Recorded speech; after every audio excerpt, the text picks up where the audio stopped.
Students, welcome to all of you in this online platform of Maharana Pratap institute Sagwara.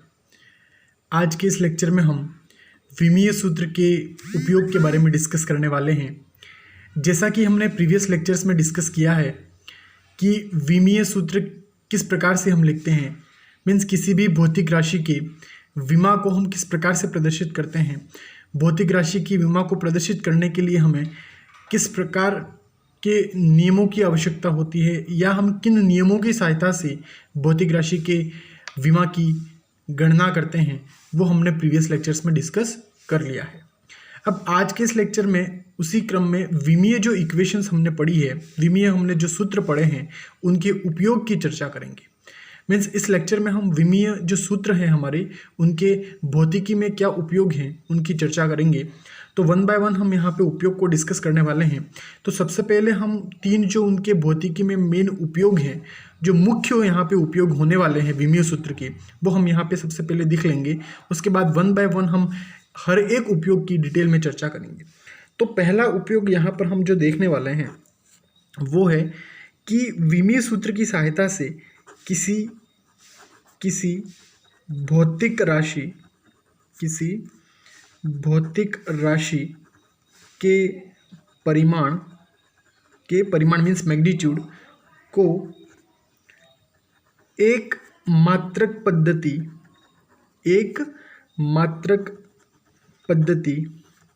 से दूसरी मात्रक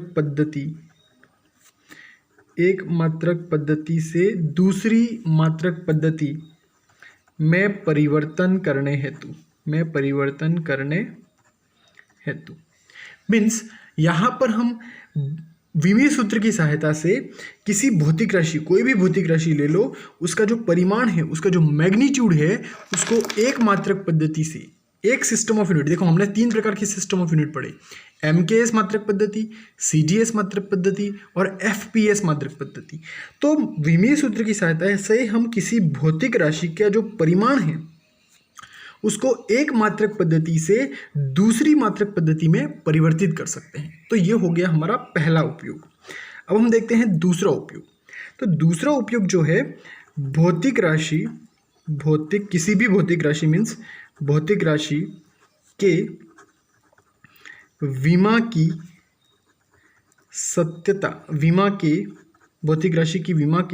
सत्यता की जांच करना, means to check the validity of the physical quantities dimension. Means किसी भी भौतिक राशि की जो विमा हम यहाँ पे जो लिख रहे हैं वो सही है या रॉन्ग है, वो करेक्ट है या रॉन्ग है, उसकी सत्यता की जांच करना है ना, वैलिडिटी चेक करना, भौतिक राशि के विमा की वैलिडिटी चेक करना, वो हमारा हो गया यहाँ पर सेकेंड यहाँ पे उपयोग हो गया। ठीक है, तो ये हमारा सेकेंड यहाँ पे उपयोग हो गया। अब हम देखते हैं इसका थर्ड उपयोग। थर्ड उपयोग क्या है? तो थर्ड उपयोग है विभिन्न प्रकार की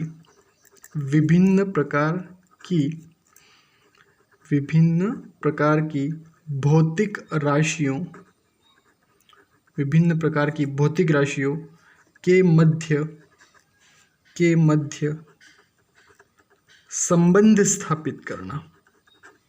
विभिन्न प्रकार की भौतिक राशियों के मध्य संबंध स्थापित करना, ये हमारा तीसरा उपयोग हो गया।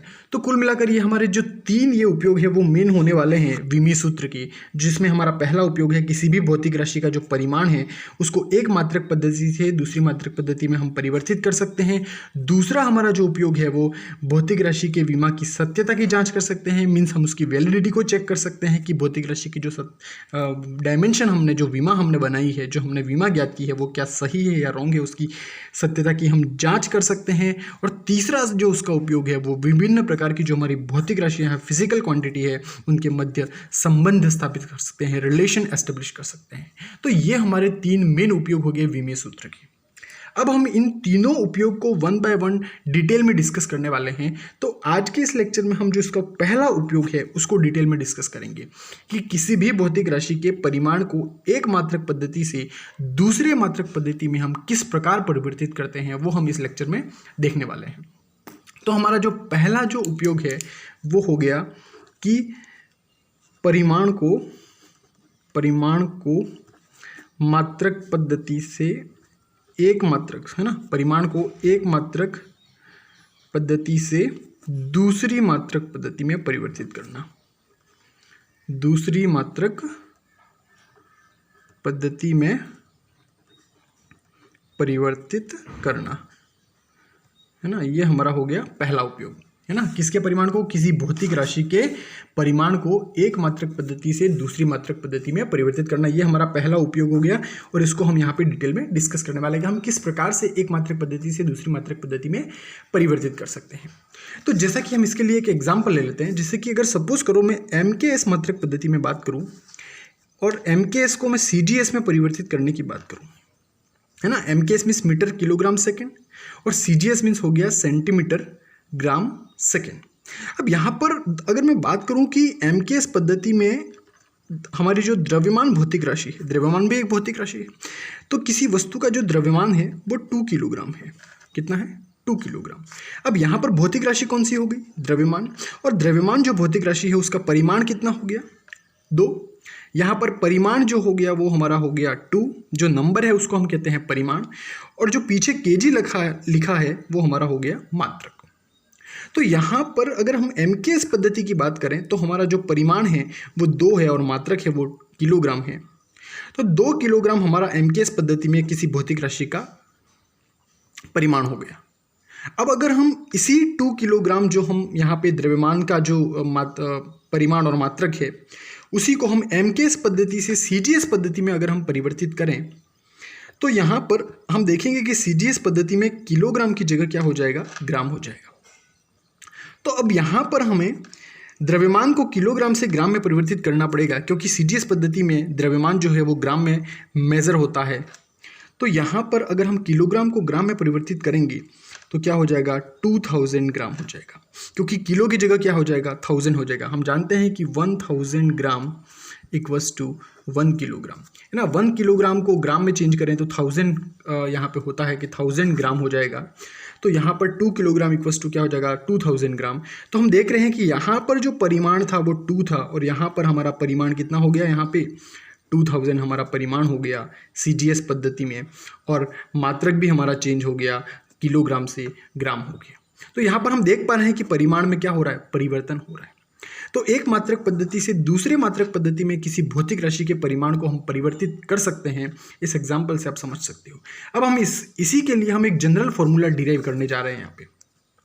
तो इस जनरल फॉर्मूले की सहायता से हम हमारे जो न्यूमेरिकल क्वेश्चंस हमारे लिए जो बनेंगे उस क्वेश्चंस को हम सॉल्व करेंगे। तो जनरल फॉर्मूला हम कुछ इस तरीके से डिराइव करेंगे कि सपोज कर लो जो प्रथम मात्रक पद्धति है, प्रथम मात्रक पद्धति है में परिमाण, प्रथम मात्रक पद्धति में परिमाण N1 तथा मात्रक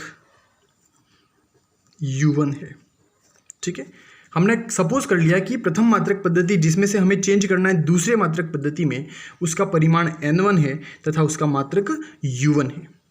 ठीक है, अब हम कंसिडर कर लें कि यदि भौतिक राशि को Q से प्रदर्शित करें, यदि भौतिक राशि को Q से प्रदर्शित करें तो अब हमने प्रथम मात्रक पद्धति से दूसरी मात्रक पद्धति में चेंज कर रहे हैं। हमारी भौतिक राशि को हमने Q कंसिडर कर लिया है और हमने प्रथम मात्रक पद्धति में जो हमारा परिमाण है उसको N1 कंसिडर कर लिया है और जो उसका मात्रक है उसको U1 कंसिडर कर लिया है। जैसा कि हमने यहाँ पर परिमाण कितना था 2 और हमारा मात्रक था किलोग्राम। तो वही हमने यहाँ पे कंसिडर कर लिया कि मात्रक को ले लिया हमने U1 और परिमाण ले लिया है N1 और हमारी भौतिक राशि को Q ले लिया है। तो उस परिस्थिति में हम लिख सकते हैं Q equals to N1 U1, क्योंकि हमने लिखा था यहाँ पर द्रव्यमान जो है हमारा मास इक्वल्स टू 2 किलोग्राम। तो यहाँ पर जो मास है, जो द्रव्यमान है वो हमारा Q है, क्योंकि मास भौतिक राशि को हमने Q कंसिडर किया है तो मास की जगह हमने Q लिख दिया। 2 जो हमारा था वो नंबर था, है ना, जो परिमाण को प्रदर्शित करता है, तो हमने परिमाण को यहाँ पे कंसिडर कर लिया है N1 और किलोग्राम जो हमारे मात्रक को प्रदर्शित कर रहा था उसको हमने यूनिट को कंसिडर कर लिया है U1। So Q equals to N1 U1, ये हमारा हो गया पहला समीकरण। आप साथ साथ में नोट्स भी प्रिपेयर करते जाए जैसे जैसे हम पढ़ रहे हैं। अब हम अगर सेकंड पद्धति की बात करें जिसमें हमें परिवर्तित करना है, तो माना कि सेकंड पद्धति का जो हमारा परिमाण है सेकंड पद्धति में हमें जिसमें चेंज करना है उसका हमारा परिमाण है वो N2 है और उसका जो मात्रक है उसको हमने U2 कंसिडर कर लिया है ना। माना कि सेकंड पद्धति द्वितीय पद्धति जिसमें हमें परिवर्तन करना है उसका परिमाण N2 है तथा मात्रक हमारा हो गया U2। तो उस स्थिति में हम लिख सकते हैं Q equals to N2U2। Q equals to क्या लिख सकते हैं N2U2। तो यहाँ पर ये N2 हो गया वो द्वितीय मात्रक पद्धति का परिमाण हो गया और U2 हमारा जो हो गया वो द्वितीय मात्रक पद्धति का मात्रक हो गया। तो इस प्रकार से हमारी ये दो इक्वेशन हमें मिल चुकी है। अब हम यहाँ पर देखने वाले हैं कि U1 और U2 क्या होने वाला है। U1 और U2 क्या होने वाला है। तो U1 की अगर हम बात करें तो डायमेंशन को लिखने के लिए हमने प्रीवियस लेक्चर्स में डिस्कस कर चुके हैं, उसका जनरल फॉर्मूला हमारा होता है MLT। तो यहाँ पर जो U1 की जो वैल्यू होगी वो प्रथम मात्रक पद्धति के लिए लिख रहे तो M1 L1 T1 लिख देंगे और पावर की जगह क्या आ जाएगा ABC। तो हमारा सपोज कर लो कि जो हमारा U1 मात्रक है ना, जो U1 मात्रक है प्रथम मात्रक पद्धति के लिए वो M1A L1B और T1C है।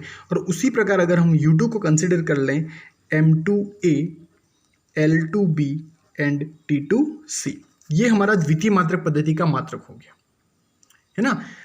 प्रथम मात्रक पद्धति का जो मात्रक है उसको हमने M1A L1B और T1C इसकी डायमेंशन को हमने कंसिडर कर लिया है।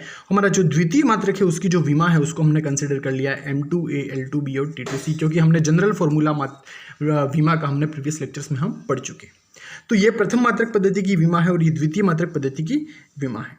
अब यहाँ पर इन दोनों इक्वेशंस की जो वैल्यू है उसको हम यहाँ पे पुट करने वाले हैं। तो सबसे पहले हम इस समीकरण को थर्ड समीकरण मान लेते हैं इन दोनों को। अब हम देखते हैं समीकरण फर्स्ट और सेकंड से।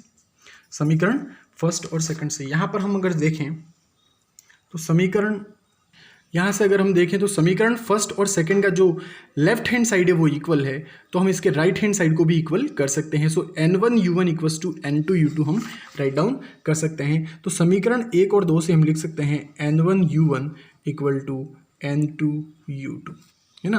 ये समीकरण 1 और 2 से लिख लिया क्योंकि उनका जो LHS इक्वल है तो उनका RHS भी इक्वल होगा। अब यहाँ पर U1 और U2 की जगह हम इन दोनों वैल्यू को पुट करने वाले हैं।